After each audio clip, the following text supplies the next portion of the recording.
All right, all you positive heads. On this week's Soul Share episode, I'm very excited to have Dr. Carolyn Elliot here with me on the show. Carolyn is the co-founder of the Sleepover Mystery School and podcast of the same name, as well as author of the popular shadow integration book, Existential Kink. Hello, Carolyn. Welcome to the show, my friend. Hi, Brandon. Thank you so much for having me. Yeah, your book has been sitting on my nightstand probably a tenth of the way through for a while, and as I often do in my infinite impatience, I reached out to Monique, who helps the book, and was like, you know what?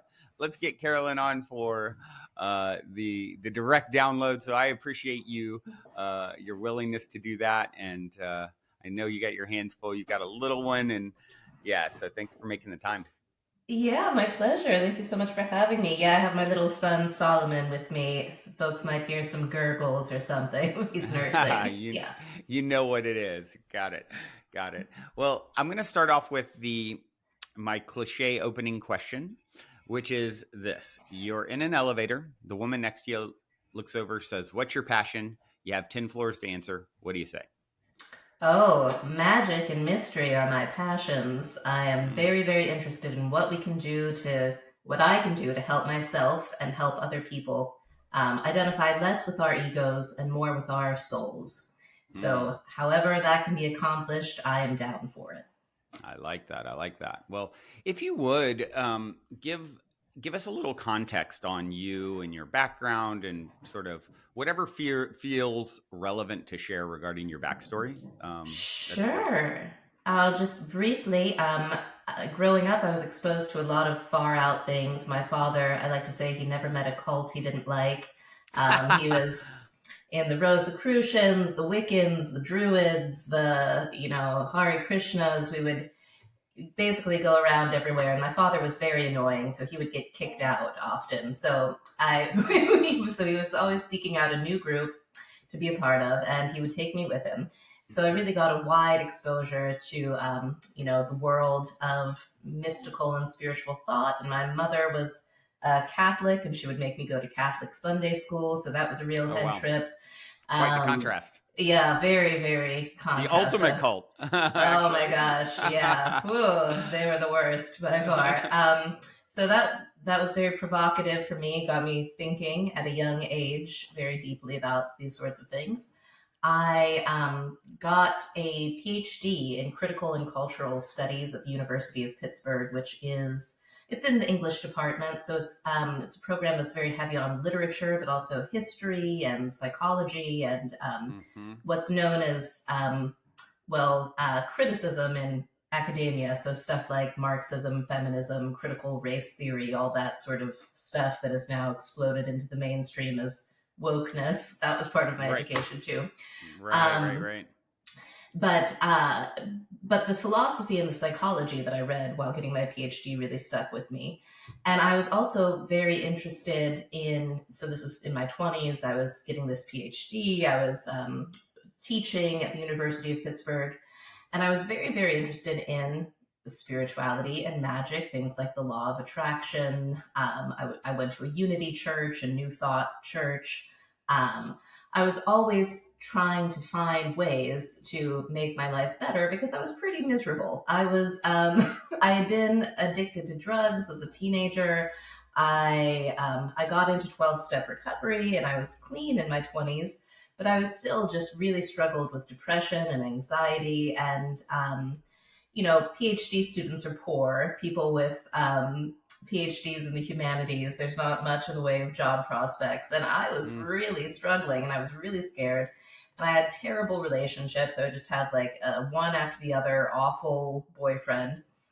And I was really, really curious. I was kind of mixing in my mind everything that I had learned from New Thought teachings and the law of attraction about desire Hmm. creating reality Sure. with what I had read in depth psychology with the works of Carl Jung and Sigmund Freud and existential philosophers like Friedrich Nietzsche.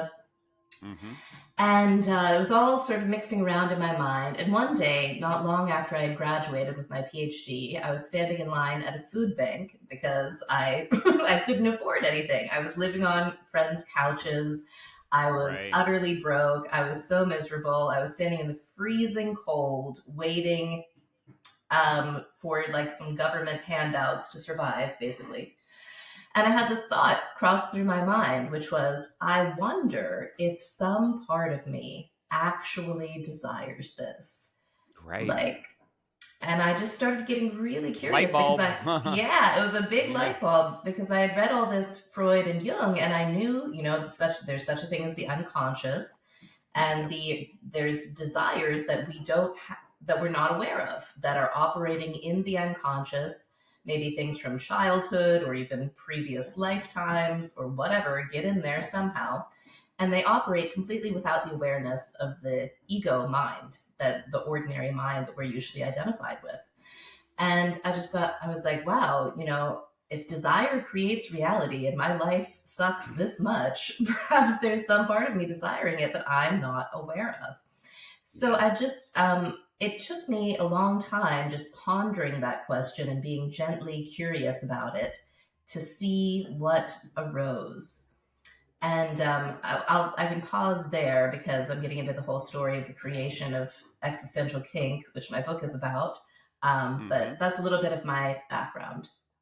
Yeah, well, that definitely knowing what I know about the book, that makes a lot of sense. Like, they always say, you get exactly what you need, breadcrumbs along the way to lead you to what it is you're meant to do. It's like picking up tools along the way, and so it sounds like you've had sort of a perfect trajectory to lead you into this, this book that has been really impactful and really popular, and looking at the part of what I loved about it when I came across it or was introduced to me was you have so much love and light in the conscious spiritual community, and I think I've seen a real shift in recent years where people are like, hold on, like we're about to do, me and my partner, her and I run a co-living and event space in Los Angeles. We call it the Mystic Manor, and we have we do regular events, and our next one is Halloween, October 28th, Embrace Your Shadow.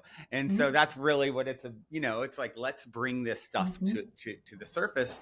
And so, yeah, I think it's a perfect segue if you want to start talking about, what, the journey, how the journey led you to sort of uncover where this was at in your subconscious. And all of us have some degree of this. I mean, and when you're really honest with yourself, I can tap into the part of me that I can think. I always think back when I'm starting to get the thing that I really want. If I really pay attention to the subtle energy, there's something there that's kind of like pushing it away, and Oh, you don't yeah. even. It's almost imperceptible. But anyway, so if you would, yeah, please tell us more about the book. Yeah, well, so the book sprung out of this sort of light bulb moment that I had that started there in the food bank line and that continued as I underwent this inquiry. Like, could there be some part of me that really actually desires all of this scarcity, this anxiety, this humiliation that I'm experiencing? And I found that there was when I got really still and really honest with myself. And I found that I was actually turned on by the idea of nobody ever wanting to pay me anything ever. I was like, I thought I held that thought in my mind, and I felt this like electric zip through my body that was like, yes. And when I would think about somebody paying me millions of dollars, there was nothing. I would feel nothing. All of the zip was in the being totally denied. And I had this idea that, there's the truth is sensational. Wherever there's truth, there's sensation. Sort of like, when you tell somebody I love you for the first time and you're blushing and you're shaking because it's the truth and it's sensational to say. So I found that there was so that clued me in that there was real truth there, that I felt this bodily response when I really let it, took it to this extreme thought of like never being paid by anybody for anything, and found that like some part of me found that so hot, just so amazing. So erotic. So erotic. Oh my God, what a turn on. And I was like, holy heck, this is crazy. I've heard of people having, bedroom kinks before where they get turned on by their partner tying them up and whipping them. but I have an existential kink. This is something in my life, in my daily existence, that affects absolutely everything, where I'm getting turned on by pain at this level. So I got really curious and I thought to myself, well, I know that things, from reading all of this Freud and Jung, I know that things stay in the unconscious when we are ashamed of them, when we're not approving of them, when we're trying to repress them. And I was like, well, hot damn, maybe I'll just try the opposite. Maybe I will just give not only approval, but just as much complete embrace and delight and celebration as I possibly can to this part of me that actually feels turned on by scarcity, failure, poverty, all of the stuff that I felt that I was experiencing. And so I just very gently, lovingly did that. And I found that actually I could let myself have like a whole body orgasmic experience when I let myself feel how fulfilled that part of me was. Wow. Like I got on the side of that part of me and let it be like, look at all of this amazing scarcity and humiliation we have. Let's just take it in. It's what you want. Let's enjoy it. So really got on the side of that part of myself, orgasmically received it, felt fulfilled by it. And what happened was my identity changed at a fundamental level. And I changed from seeing myself as this poor, pathetic, lacking person into seeing myself as this wildly fulfilled person. And nothing, it was crazy. And nothing at that point had changed in my external experience. I still had the negative bank account and the, $30,000 in student loans and living with other people and no car. My external situation had not changed at all, but my identity switched and I started seeing myself as this completely fulfilled person. I had this deep unconscious desire. It's completely fulfilled. Wow. And it was incredible. And what was also incredible was very shortly after, a whole new range of ideas came to me, like things that were, not out of their all reach of possibility, not rocket science, but things that it had just never occurred to me to do because I had that identity as this like lacking, pathetic, miserable person, that suddenly when I had this identity as a fulfilled person seemed natural to do. Like I was like, I'll start an email list. I'll start offering courses on various things like writing. I know how to write. I'm an English professor. I'll teach writing courses. So I did that. So within 3 months of me doing this inner work of truly embracing and celebrating this like deep, dark, kinky desire for scarcity that I had and letting it be fulfilled, letting myself orgasmically enjoy that, my income went through the roof. I had 3 times as much income. Then very soon I had 10 times as much income. I moved to Bali within 3 months. And the whole horizon of my life just changed for the way better. And so I began teaching this to other people. And I theorized, if this worked for this one area of my life, maybe it would work for other areas. Like, I told you I kept having this string of really, truly awful boyfriends. And I did the same inner work with that. And I found that it opened me up to be able to have a relationship with a wonderful man who I'm now married to, who's the love of my life. And anyways, it was also true. Very many of my clients at this point, I've worked with thousands of people, have found that they can also go within and do this work and create very dramatic positive changes. So that's what I wrote the book about. And it just continues to be so fascinating and so interesting to me because it's not like this little piece that I didn't discover it. I sort of rediscovered it because this had been well known. Like I said, Carl Jung had written about it.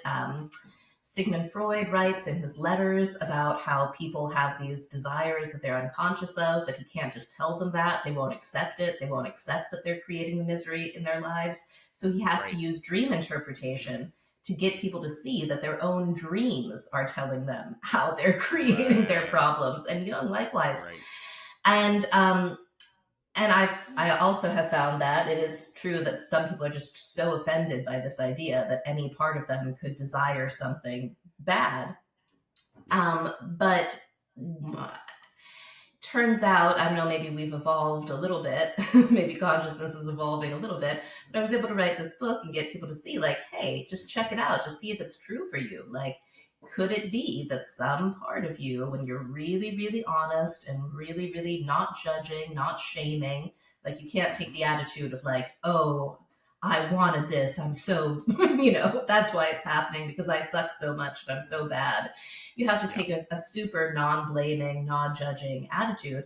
You could discover that there's a part of yourself that enjoys the drama in your life. And what I think is funny is like everybody has that friend who like calls them up with gossip and is like, oh, did you hear what so-and-so said to me? And then I was like, no.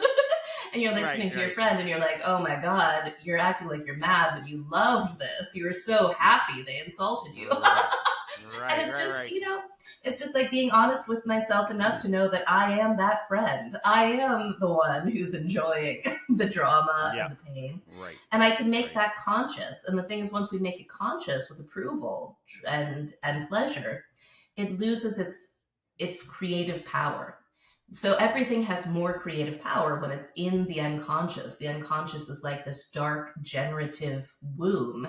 And when desires are there, it's like they're creating these, they're gestating and they're giving birth to synchronicities. It's like seeds planted deep in the earth with the perfect environment to grow. You're getting it, Brandon. Exactly. Yeah. And I'm sure you've explored so much with your everything that you've researched about how we create reality with our consciousness. So yeah, this is just my little spin on it. I love it. It's so poignant and just touching on the thing. It's almost like this is the last place you haven't looked. You wonder why the law of attraction is doing what it's doing, or law of emergence, or what am I doing wrong? Why am I still getting this? And I think anyone who's willing and really all this work on self, knowing thyself, is about being brutally honest with who and what we are. And if you understand sort of the ultimate nature of reality and this idea of you can't know that which you are unless you know that which you are not, it's a necessary piece. It's actually serving you. In your case, you went from getting in the line in the freezing cold for free food to thriving, and that contrast makes it more meaningful. So in a sense, it's like it is happening in service to you at some level. The question is, I always kind of put it like this, like we are one with source, which is everything. And the question always being posed to us is, what part of it all do you want to experience next? It's all necessary and relevant and a tool for your unfolding and growth and good from the highest perspective, I believe. It's like, are you done with that? Are you done with that line, or is it still serving you in some way? And so I think most people tuning into this are like, okay, I'm ready to like bring light to the shadow, right? Just like I want to illuminate it and see what's hiding in the corners here. Absolutely. Yes, that's exactly it. And I think something that I've noticed is a lot of times I will not be ready to let go of something or to move on from it until I've really, really let myself deeply erotically feel the fulfillment of it. And Can you touch on what? So I was intrigued when you said you first started bringing it to light, and you when you say erotically feel it, is this you're bringing this into a sexual pathway for you? Like so some people who do the existential kink meditation do it with an actual like self-stroking or self-pleasuring practice at the same time. That's not actually how I usually do it. I usually just go lay down, go into a meditative state and just feel in my body and just feel the sensation and allow whatever sensation is there to be there. And, there's instructions for the existential kink meditation in the book. And really the essence of it is just like saying, I'm willing to get on the side of the part of me that wants this thing that my conscious mind doesn't like, whatever it is, scarcity in my financial life, rejection in my romantic life, feeling stuck creatively. And I'm just willing to let myself experiment with seeing if I can find that little pang It's like, sometimes it's like, when you were a kid and you had a loose tooth and you would like press on your loose tooth and it hurt, Mm-hmm. but it felt really Mm-hmm. good at the same time. Mm-hmm. It's Mm-hmm. usually a sensation like that. And it's usually like, okay, wow, there's this tangy, poignant in this Mm-hmm. Mm-hmm. situation. Can I let myself Mm-hmm. focus on the pleasure dimension of that? Can I let that Yeah. pleasure dimension just expand and be fully present in my body?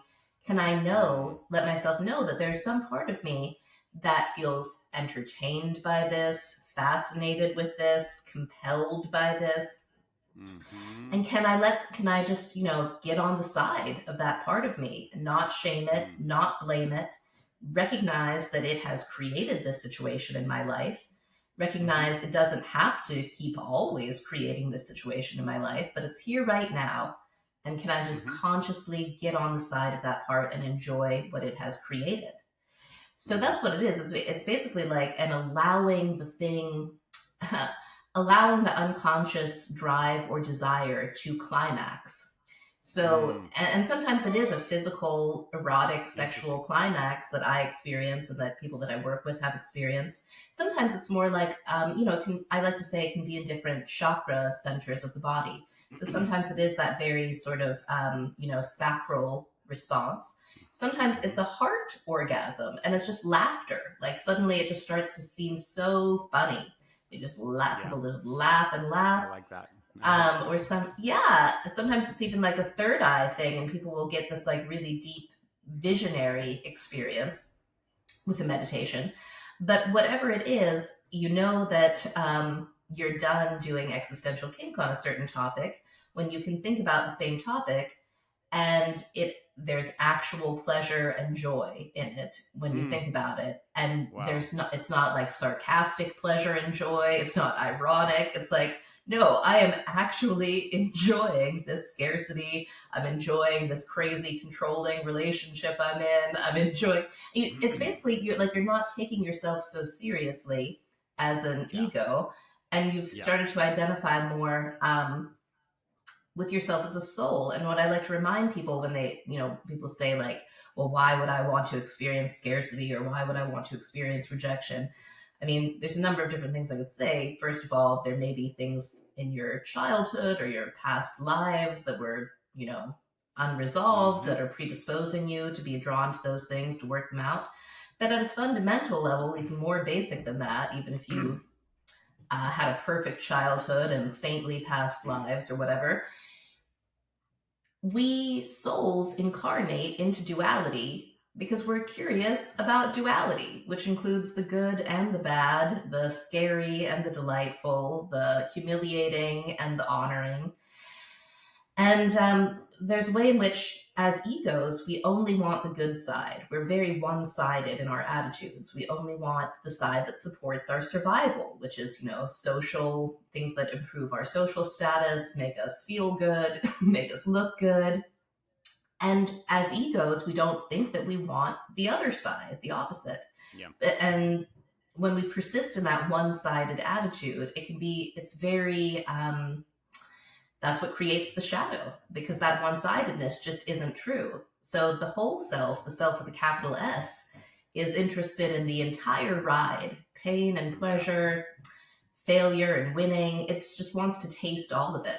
So the art of existential kink is really ceasing to shame that part of us that's interested in the bad stuff that our ego doesn't like, and just opening up and being in relationship with it, and loving, non-shaming Mm. relationship. Yeah, the sweet's never quite as sweet without the sour, and so Exactly. understanding that you need all of it, like I was saying earlier. I'm curious how this. Um, what would you say to something that is maybe less subconscious and more of like a conscious fear, for example? Let's say Mm-hmm. I have a recurring thought that is like a fear that pops into my head of like this thing, if it went really wrong, could be really bad. And it pops into my head a couple times a day. And I'm just like, it's not what I want to happen. But for some reason, it just keeps popping up. And like, I fantasize about the bad thing coming to be, if you will. Oh yeah. Um, what do you say to something like that? So I would say that every fear is also a desire. So fear and Mm, desire are on a spectrum. They're completely related. They're completely connected. wow. So the more that so and you say, well, again, why would I desire some terrible thing, something terrible happening to me and my family? I don't desire that. And Yeah, yes, your right. your ego does not desire that. But what I'm saying is there's a part of your soul, there's a part of everybody's soul since we came into incarnation that is curious about the experience of death and loss. And the Mm-hmm. more we shame that curiosity, the more we say, no, no, no, no, no, no, no, no, I don't want to ever experience that. I don't ever want to know what that's like. The Yep. more it becomes an obsessive fear. And Um, then that recurring thought like can just keep like popping up over and over again. mm-hmm, mm-hmm. Yeah. So recognizing that, so it's sort of a matter of neutralizing the fear by recognizing that it's balanced by desire, by love. There's a part of us that loves death. There's a part of us that loves loss, and that's just Mm-hmm. true. And letting that part exist, as well as the part that fears Yeah. loss, fears death, can help balance that out. So you think pretty much taking the same path. I have several things that come to mind where I've had, you know, I don't know if obsessive is the word, but repetitive thoughts of one example that comes to mind. There's a few, like I said, but when my child was young, it was for years and years and years. I would have this repeating thought of fear of him choking when he would Hmm. eat food, which is like you have a little one, you have two little ones, Mm-hmm. so you Mm-hmm. can imagine like that fear. And I don't know if it was like a past life thing or what, but I was like literally his whole life. I was like, when he'd eat, a lot of times I'd be on edge, like, are you chewing your food good? Are you, like, and so as an Yeah. example, let's say someone's house, we'll use that as an example. Well, I can, yeah, I can speak directly to that. I'm very empathetic to that because when my daughter was born, I had all sorts of intrusive thoughts where I would, my mind would come up with all of these horrible things happening to her, Yep. all the ways her vulnerable little body could die, and it was Yeah, just right. intrusively jumping into my mind. And sometimes people get put on psych meds and in psych wards for those kinds of thoughts. And I was like, wow, this is really heavy. So I would not recommend Existential Kink for working on that. But what I did find really helped me with that is a similar alchemical principle, which is to go with it rather than against it. So instead of trying to push those thoughts away, what I did was I went into a Tonglen practice, which is a Tibetan compassion practice. So I could talk about all sorts of resources for support with this meditation, but Tonglen involves breathing in the things, the suffering, the things that I'm afraid of, the horrors, and breathing out healing and strength and good fortune. So basically, what I kind of recognized was that, and I think this is my guess, is that this is true of a lot of postpartum psychosis for both parents, for mothers and fathers, and anxiety about children and everything, is that when we become parents, we actually enter into the psychic field of all of the other humans who have ever been parents. And the more spiritual we are and the more sensitive we are, the more that's probably true. And I feel like my intrusive thoughts that I was having were connecting me with all of the women, all of the parents throughout history who ever had something terrible happen to their child. Right. And what I found was that it was really a doorway for me to step into an incredibly expanded, incredibly deep new level of compassion. So I spent about a week just sitting. It was one of the hardest weeks of my life. I would just sit and I would breathe in all of the pain and misery that any mother throughout history had ever experienced, mothers who'd Wow. seen their children killed, who had killed their children, who had seen anything, breathing out all of my good fortune, all of my good wishes, all of my strength to those other people throughout history, and just breathing in all of their misfortune and saying, I'm completely willing to experience this. I'm completely willing to take on this grief and this misfortune for you. Um, I'm not separate from you in any way. I am you. I don't judge you. I don't, like really. Wow. So I did that 24/7 for, it might have been 2 weeks straight. And one day it just completely popped. Like it utterly resolved. I've never had an anxious thought about either of my children since then. Wow. Yeah. Wow. So that's so yeah. So it's different. So that's not existential kink, but it is a process, Tonglen, that is a very powerful alchemical process. I think the Dalai Lama once said it was the most powerful tantric transmutative process in existence. So I do recommend TONGLIN. Yeah, TONGLEN is how it's usually spelled, I think. And you can search on YouTube, Pema Chodron. There's all sorts of guided Tonglen meditations that one can find. And Cool. you can go very deep with it. Yeah. Cool. Wow. So I'm curious about your mystery school. That it's not your typical mystery school name, the Sleepover Mystery School. It sounds like we're having a sleepover and having popcorn, but gonna dive into the deep philosophical concept. So would you share a little bit about that? Yeah, so it's fun. When my friends and I were thinking what we were going to name this thing, I was thinking about how I've met all sorts of very serious, deep shamans in my life. And I was like, boy, I feel like the real claim to fame that I have is that I'm sort of like a sleepover shaman. Like I used to go to sleepover parties as a kid and tell stories and take people on adventures. So that was where the idea first came to me. And it's also sort of like a pun, sleep over, like waking up, right? Mm-hmm. So our mystery school, it's just the greatest thing in the universe as far as I'm concerned, because what it is it's simultaneously the most serious, authentic initiation into the Western esoteric tradition that's available. I mean, I'm sure there's other high quality ones available, but it is as high quality as they come in terms of authentic initiation. And it's a super fun co-ed naughty slumber party. It's both simultaneously. And that's one of the things that I'm so proud of about our school is that we really are, there's this quote from Carl Jung where Jung said, "I would rather be whole than good." And that blew my mind when I heard that quote, because every spiritual community that I had been a part of was always obsessed with goodness. Like, how do we be more good? It was basically the question. Yeah. And what I love about Sleepover Mystery School is that we are a very deep spiritual community, very authentic. We're tied directly to the Eleusinian mystery school lineage as it moved through from Eleusis to Alexandria to the Hermetic Order of the Golden Dawn and Aleister Crowley's Thelema. And yet we don't take ourselves seriously. We don't strive to be good all the time. We're very embracing of just the naughtiness and the humanness and the foibles and the messiness. And that, I think, it's genuine wholesomeness. It's wholesomeness that is not afraid of the dark at all. Mm-hmm.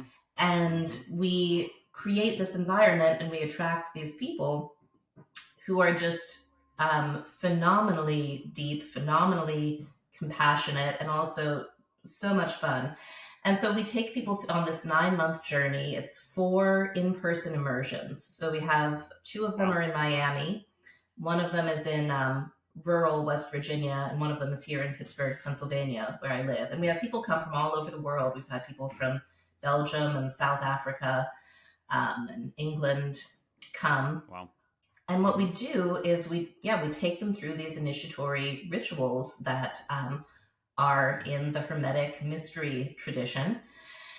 And people's lives change so beautifully and so dramatically. And it was cool because all of these rituals were revealed to us. And when I say us, I mean, so my colleagues and I, the people that I work with, we have an organization called the Invisible College. So it's my husband and some of my best friends we do the Invisible College, and the Invisible College puts on Sleepover Mystery School.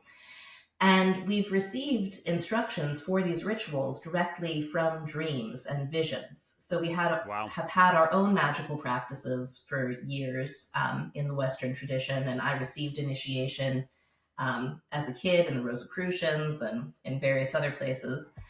And anyways, the information about how to conduct these rituals just started coming to us. So we put it together and we were like, let's put on this crazy, it's like, let's get together with my friends and put on a show in the barn kind of thing.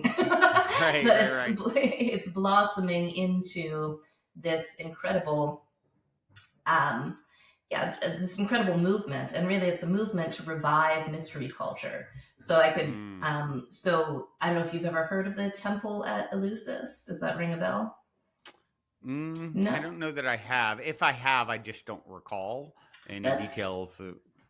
Yeah, totally okay. It gets talked about somewhat in terms of the psychedelic revival that's happening now, because people think that they probably used psychedelics at Eleusis. But anyways, there was this temple for, it operated continuously for at least 2,000 years in ancient Greece. Some people think it was maybe 4,000 years. And what it was it was a place where people went to for initiation. And the known benefits of initiation at Eleusis were that you would have certainty of your immortality, and you would become much more prosperous in your life. Those were the two known benefits. So anybody who was anybody, there were fantastic benefits, would save up and they would go to experience initiation at Eleusis. So Plato, Socrates, Marcus Aurelius, the famous Stoic, all of these people went through initiation, and there were many mystery schools throughout antiquity. They were in, Babylon, in Sumer, in Egypt, anyways, there were mystery schools throughout the Mediterranean and Northern Africa, but they were all wiped out by Christianity. So about 400 AD, Christian monks destroyed the temple at Eleusis, and they had also hunted down all of the other mystery schools in the region and shut them down. So the mystery schools dispersed, and the people who ran them, a lot of them went to Athens, a lot of them went to Alexandria, and they started to do these sort of in-house, underground kind of teachings where they would still teach the same principles, and those principles are called theurgy. So theurgy means God working. So there were two kinds of magic in ancient Greece, theurgy and thaumaturgy. So thaumaturgy is wonder working, like healing people, changing the weather, working wonders. And theurgy is direct communication with a god. And they're very interrelated. But basically, theurgy was what they did in the mystery school. And well, I am going on and on, but theurgy is the line that was passed down through organizations like the Freemasons, the Rosicrucians. There was this sort of undercurrent being passed, and it was really sparked and revived in the 19th century in London with the Golden Dawn and Aleister Crowley. But this knowledge of how to have a direct relationship with divinity is the essence of mystery tradition, and is the essence of what has been suppressed for so long in the Western world with, mainstream conventional Christianity and whatnot. But mainstream conventional Christianity is not doing it anymore for most folks, right? Hence all of the interest in law of attraction and new age concepts and things like that. So anyways, I'm interested in seeing a full-scale revival of mystery culture where everybody learns how to do theurgy, learns how to do God working, learns how to get in touch with the God in themselves.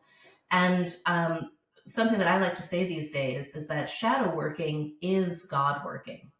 So if you integrate your shadow, if you become completely aware of all of the drives within you that your ego is afraid of and ashamed of, and you work with them lovingly and you integrate them, what happens is you reach a condition of wholeness in your psyche, and your psyche becomes much more able to communicate with the divine, because the divine is whole. So the more whole, precisely, you become a little round circle that can receive round transmissions. Yeah. And it's made such a huge difference in my life, and it's opened up all sorts of profound mystical experiences. And I truly believe that that's possible for everyone. Yeah. And we've had, I think it's also true that we've had people who have just, well, I don't know whether it's through ignorance or just intention, have been trying to obscure, make that not available to most people, make most Yeah. people afraid of truly being whole and truly receiving direct transmissions from divine wholeness. So anyways, that's how I see my mission, is helping people become, have much greater access to their own wholeness. Cool. I love that. I love that. I feel such a call to, personally, like, how do I integrate and commune more fully with my higher self, expanded version of self, God. I mean, there's so many ways, even you think of all the different gods in, Mm-hmm. in history, and, the Greek gods and all these, and really they're aspects of self in some way, shape, or form, right? They're like sort of archetypes that are all a part of Source. Mm-hmm. And so I'm curious, as you delve into, it sounds like you've delved quite a bit into that work. How has it presented itself to you in some of your experiences? Is it through like a particular, oh, I really affiliate with this particular goddess, or is it, a channeling thing? Mm-hmm. Just curious to hear more about what it's encompassed to you. Oh, yeah, what a wonderful question. Wow. Well, I'm, I mean, we could definitely be here all day. Let me see, let me try to give you some highlights. I, through doing this kind of magical work and opening up to greater wholeness in myself, I've had encounters with multiple gods. So, one that sticks out is Ra Hor Kuit. So have you ever heard people talk about blue avian extraterrestrials? Yeah, I have. Yeah. Well, so it's funny because for years I thought that I had never had an encounter with an extraterrestrial, and I would always be curious people's stories about UFOs and things like that. But then I realized that actually years ago I had a sleep paralysis experience, and often Mm. sleep paralysis experiences are scary. People have some sort of demon or ghost vision when they're in sleep paralysis. But actually, what happened to me is I was in a sleep paralysis state, and I could see my bedroom just like it usually is all the time. Except standing at the edge of my bed was this beautiful being who was in this full Egyptian regalia, like hammered gold skirt, giant Wow. headdress, and he was blue, and I could see his little blue feathers all over him. And he was Wow. making the sign of silence, and he had the face of a hawk and the body of like a super jacked pharaoh. Wow. And it was such a gorgeous experience. He was like so deep and so mysterious. And I woke up from that, and I talked to my husband about it. And I gradually realized that that was a god known in Thelema as Ra Hor Kuit. And he fits the same description of the blue avian aliens. He's blue and Yeah, he's a right. bird. Yeah, And anyhow, right. so I had that experience, and I've had very many deep dream experiences. So deep dream encounters with Dionysus, with Babylon, with a goddess named Themis, who is so you've seen Lady Justice, with the blindfold and the sword and the Mm-hmm, mm-hmm. scales and courthouses. Yeah. So Lady Justice is based on a Greek goddess named Themis, who is Mm. also based on an Egyptian goddess named Mot. And anyhow, I've had whole deep, crazy synchronicities with Themis, who is part of Babylon. So Babylon is a goddess in the Thelemic tradition, in the Western esoteric tradition. And she is literally the whore of Babylon. So in the book of Revelations, that's a whole other long story, but I've had encounters with Babylon. So yes, so many encounters with divinities and many deep visionary experiences that, uh, you know, and before I had them, I didn't even realize it was possible truly to have, because they Yeah. sound so Yeah. extraordinary when you're hearing anybody else talk about them. I'm like, oh, well, that's for other people, not for me. But now I Yeah. truly believe that it is for anybody and everybody who becomes willing to be in relationship with parts of their psyche that that we've been taught not to be in relationship with, like Right. the Right. parts of us that want these taboo things, whether the taboo thing is scarcity or rejection, or whether it's power and money. Like, we have animal dimensions of us, we have angelic, demonic, all sorts of things. It's like we are microcosms of the entire universe. And if Right. there's any part of that universe that I'm not willing to be in loving, understanding relationship with, I will narrow myself down and I will cut myself off from communication. And I'll basically become way dumber. Like, I'll become way less able to navigate life because I won't be receiving messages from the full Right. spectrum of myself. Right. Right. Wow. Yeah, makes sense. It's a really interesting concept. It's something that, having done this show for a long time, it's like I have a lot of incredible synchronicities and spiritual breadcrumb stories and that sort of thing. But as far as like direct contact with entities, or I haven't had something consciously that I can recall. And it's an interesting thing for me to ponder. Is like, oh, well, maybe the reason is there's still parts of these selves that you need to integrate and accept so that you are a vibrational match to commune with something that is more holistic, in a sense. Like, really interesting, because I've never considered that thought. It's true. Yeah, with Sleepover Mystery School, I like to say our four immersions, without giving away the secrets of our school, but our four immersions, we integrate three primary things. That is life and death, masculine and feminine, and human and divine. So we are Mm. working with those three sets of polarities, and we're doing ritual work and experiential work that helps us open up to the sides of those polarities that we usually, keep completely banished, that we're usually Yep. totally, ooh. Yeah. And yeah, it's very powerful. And it's what I love about ritual too, because obviously, well, I wrote Existential Kink, and I love intellectual stuff and I love history and talking. But ritual is so powerful because it is symbolic, experiential, somatic, and it can change Yep. us at a deep bodily level, Yeah. especially when somebody is in a situation where they're receiving the energy and the transmissions of people who've already done this integrative work. That's Yeah. it. It's like a huge rocket fuel for It's like spiritual growth. borrowing. Yeah, absolutely. Borrowing. It's Yeah. borrowing because you get on the same frequency and you start to learn how to tune in at a wordless level to a frequency that maybe, you know, somebody just coming to our school has never really known how to embody before. And once you're there, that frequency opens up a whole lot of stuff. Yeah. Yeah. Very cool. Very cool. Well, one of the things that I always love to go to, and we've started to kind of dip our toes in this water already, but uh, as I get towards the end of the podcast, I Mm-hmm. always like to ask for story time, a Mm-hmm. bit of like a synchronicity story, a serendipity story, a positive paranormal story, something on the inspiring spectrum. So I'm wondering if you have something fun up your sleeve that comes to mind that you'd care to share. Oh, I 1000% do. Would you tell me about how many minutes we have left in the show? I can see As how brief I can many be. as you need to tell your inspiring story. Okay, cool. I'll try. Let's see. Here we go. So, my inspiring story is this. About 6 years ago, I first started doing a piece of magic that's very well known in the occult world. It's called the Lesser Banishing Ritual of the Pentagram.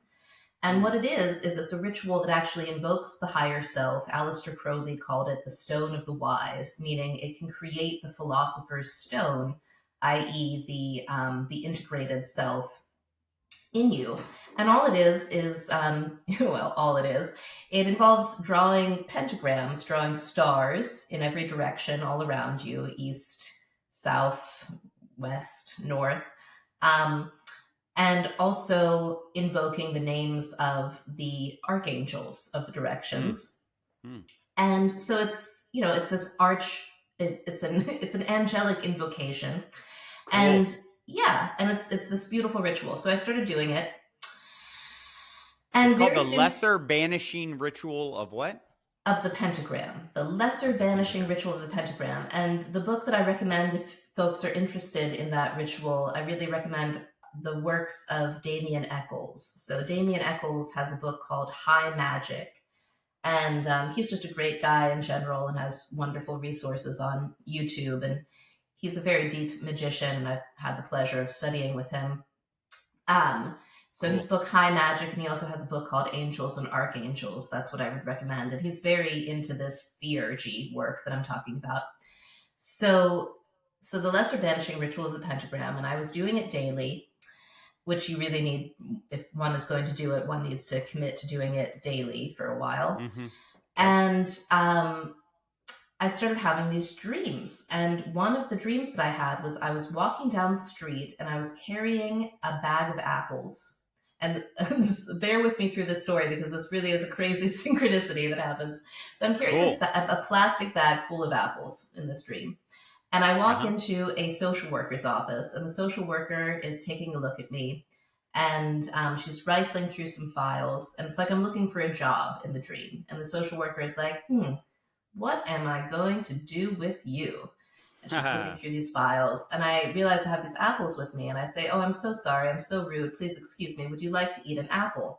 And I hand this woman an apple, and she takes a bite of the apple, and she looks at me, and she's like, I know what I'm going to do with you. And she snaps her fingers, and I go through this giant pink vortex. Uh-huh. And suddenly I'm in this spectacular summer camp, and people are doing they're having a talent show, and they're teleporting, and they're like breakdancing, but hovering off the ground, and they're like shooting beams of laser lights everywhere. At this summer camp, there's a wonderful cafe with Indian food. There's this beautiful river where people are paddling down a river. And I see a podium with a giant rose cross. So I know it's a Rosicrucian summer camp in the dream.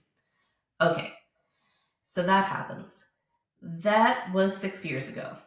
Mm-hmm. From the time of that dream, I had all sorts of stuff transpire in my life. I gave birth to my daughter. I made friends. I lost friends. I got canceled on Instagram. It was a giant, humiliating, super fun event. Wow. I made millions of dollars. I lost tons of money. Tons of stuff happened in my life. It was very dramatic. And I started this mystery school. And I had this idea. So we were getting the inspirations for the rituals in the mystery school as we went along. And as we got to the climax of the mystery school, the first time we ran it, it was like, wow, I have no idea what the third ritual should be. I just really don't even know. And then I remembered this dream that I had, and I had had the dream 5 years ago at that point, the Rosicrucian summer camp dream. So I was like, I know, we'll do Rosicrucian summer camp. So I realized there was this specific ritual I wanted to do, and we had it at a summer camp, this beautiful summer camp. So what the thing was, though, and I also decided in tribute to my dream, I would do this, we would have a fun talent show, because in my dream I'd been so amazed seeing these people teleport at this talent show and throw laser beams with their hands. And anyhow, so we set this up. I go there. It's the third immersion of the mystery school. We have a little talent show around a campfire, and I'm so blown away and so touched by the artistry of our participants at the talent show that I realized that I'm having the exact same feeling as I did in the dream when I saw people teleport and I saw people spinning. It's, they're not teleporting, but I'm experiencing the same degree of wonder and beauty that I was in the dream. Likewise, this was an American summer camp that somehow, and that usually serves American food, but mysteriously that week they were serving Indian food, just like in the dream. So, also in the dream, it was, in the dream I had seen a stream that people were paddling down. And one night around the campfire, my friends, unbidden by me, start singing the song, row, row, row your boat gently down the stream, merrily, merrily, merrily, merrily, life is but a dream.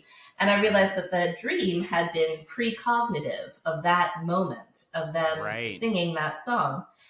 Wow. And then furthermore, on the last day, there was a woman who worked for me, she still does work for me, she's wonderful, who has a beautiful tattoo of the Star of Babylon on her chest, which happens to be the symbol of the mystery school. A lot of people involved with the mystery school end up getting it tattooed on them. I just want it to be known, I do not force anybody to get the tattoo. They run out and do it themselves. Initiation. No, not like that. They do it for their own fun. They resonate with the symbol and they go get it tattooed. But she had this tattoo on her, and it's the end of this immersion, and we've had all of these precognitive things have come true, and the whole experience of the immersion was just mind-blowingly beautiful. We did this ritual, and there's just so much beauty and joy in it. Like I feel, I was totally sober, but I felt like I was tripping on just endogenous joy chemicals, like so much serotonin and dopamine and DMT in my brain. And everybody had left. Everybody was gone. All of the participants were gone. Most of the people who worked for me were gone.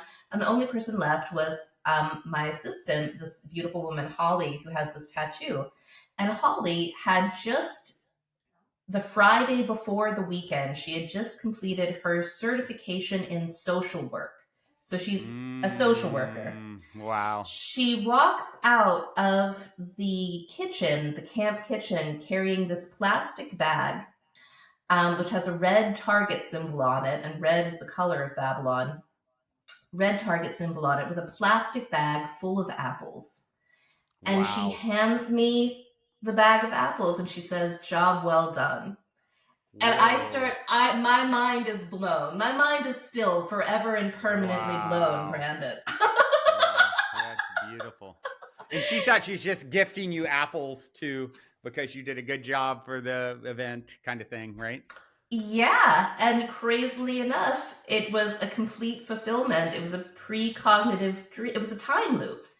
And it was a time loop that was, very much connected with Babylon and with the whole Western esoteric tradition that the lesser vanishing ritual of the pentagram is connected to.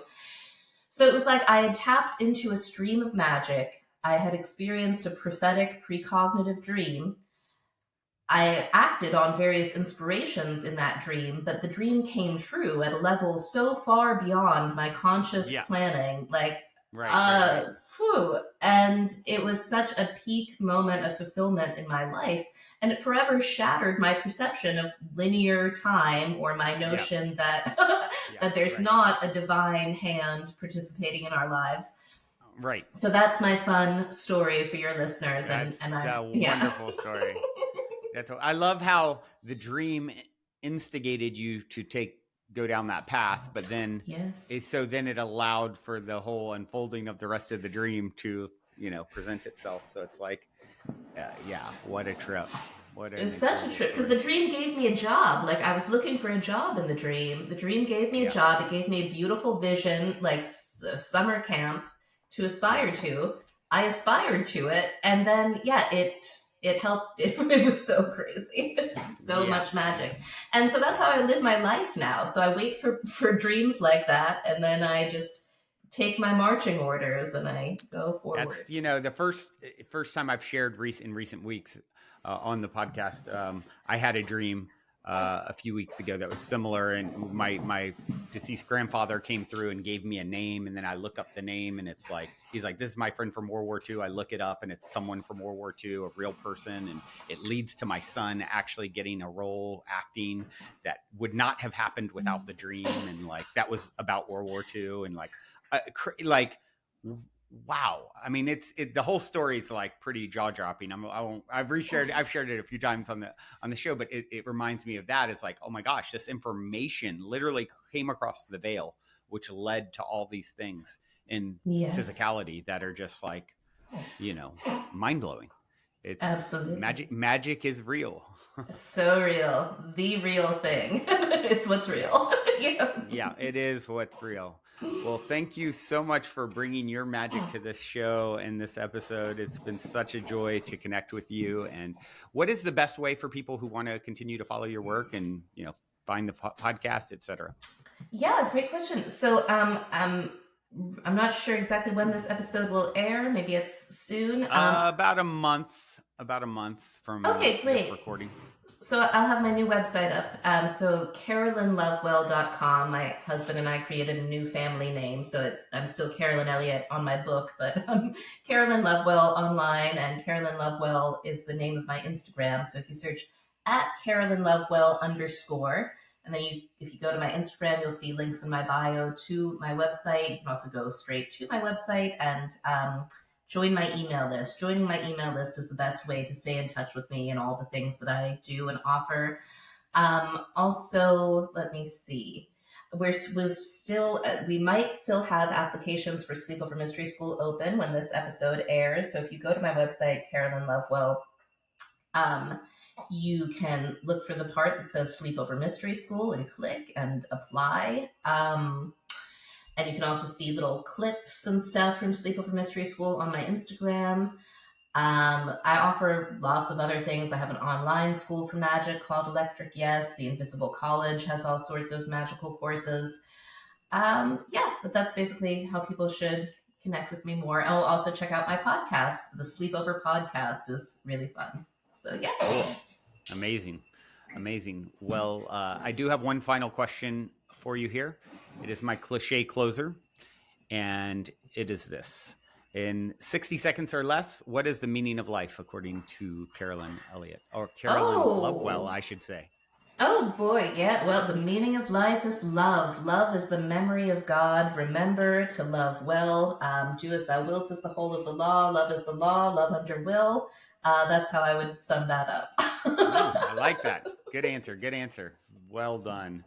Well, you are incredible, Carolyn. Thank you so much for taking the time again and sharing all your wisdom, insights, and stories.